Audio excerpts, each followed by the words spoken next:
یہ I know you don't disagree on that. توشہ خانہ کے حوالے سے بہت ڈیٹیلز آئی ہیں، نواز شریف صاحب نے بھی واچز بہت کچھ لیا گیا، کیا ضرورت تھی ان ساری چیزوں کی؟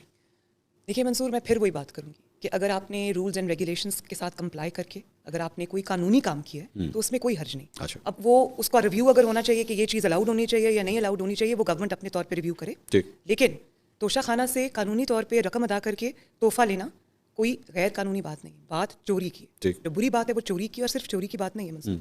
توشہ خانہ میں آپ نے گفٹس، میں عمران خان صاحب ان کی اہلیہ کی بات کر رہی ہوں، توشہ خانہ میں آپ نے گفٹس چوری نہیں کرائے. حالانکہ جو پروسیجر میں نے دیکھا ہے وہ یہ ہے کہ پہلے توشہ خانہ میں گفٹ جو ہے وہ جمع ہوتا ہے، اس کے بعد اس کی ایویلویشن ہوتی ہے، اس کی اسیسمنٹ ہوتی ہے، اس کی ایک پرائز مقرر کی جاتی ہے، پھر اس کی جو ایک پرسنٹیج ہے جو پے کر کے آپ نے لینا ہوتا ہے، جو گورنمنٹ کے مقرر کردہ ریٹس ہوتے ہیں وہ آپ نے ادا کرنے ہوتے ہیں، پھر آپ نے توشہ خانہ سے وہ تحفہ لینا ہوتا ہے. انہوں نے کیا کیا، ان کے اوپر کیس توشہ خانہ سے تحفے لینے کا کیس نہیں ہے، ان کے اوپر جو کیس ہے وہ یہ ہے کہ تحفے سارے گھر چلے گئے، جس کی آڈیو بھی آپ نے سنی ہے. وہ اس کو کہہ رہی ہیں کہ آپ نے توشہ خانہ کے جو گفٹس آئے ہیں آپ نے ان کی تصویریں کیوں لی ہیں، اس کا ریکارڈ کیوں رکھا ہے.